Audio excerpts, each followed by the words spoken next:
Ang matapang na si Isla na isinulat ni Ginoong Jonard A. Morelos. Sa baryong Magiting, may isang asong nagngangalang Isla.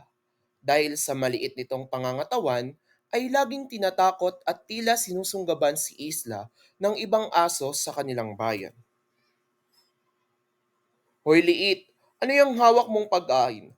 Akin na yan, ibigay mo sa akin dahil nagugutom na ako. Pagsindak ng isang malaking aso kay Isla. Dahil sa takot, ay agad niya itong binigay sa malaking aso at tumakbo paalis sa kinaroroonan nito. Malungkot na umuwi si Isla sa kanilang bahay at tila tinatanong ang sarili kung bakit laging ganun ang turing sa kanya ng ibang aso. Wala man lang siyang kaibigan na makakasama at makalalaro kahit isa sa mga ito. Kinabukasan, hindi pa man sumisilay ang liwanag, ay nagising bigla si Isla sa amoy ng nasusunog na bagay sa kanilang bahay. Agad na tumuhol si Isla upang gisingin ang may alaga sa kanya dahil tinutupok na pala ng apoy ang kanilang bahay. Nang hindi makita ni Isla na lumalabas ang kanyang tagapag-alaga, ay walang takot niyang pinasok ang bahay. Tulong! Tulong! Tahol na sigaw ni Isla habang pinapasok at inahanap niya ang kanyang amo.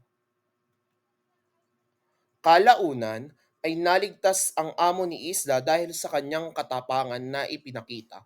Putol man ang buntot dahil sa sunog, ay hindi ito naging hadlang upang kahangaan siya ng ibang aso sa kanilang lugar. Simula noong araw na iyon, ay nakilala na si Isla sa Baryo Magiting. Marami na ring aso ang nakikipagkaibigan sa kanya at nakikipaglaro.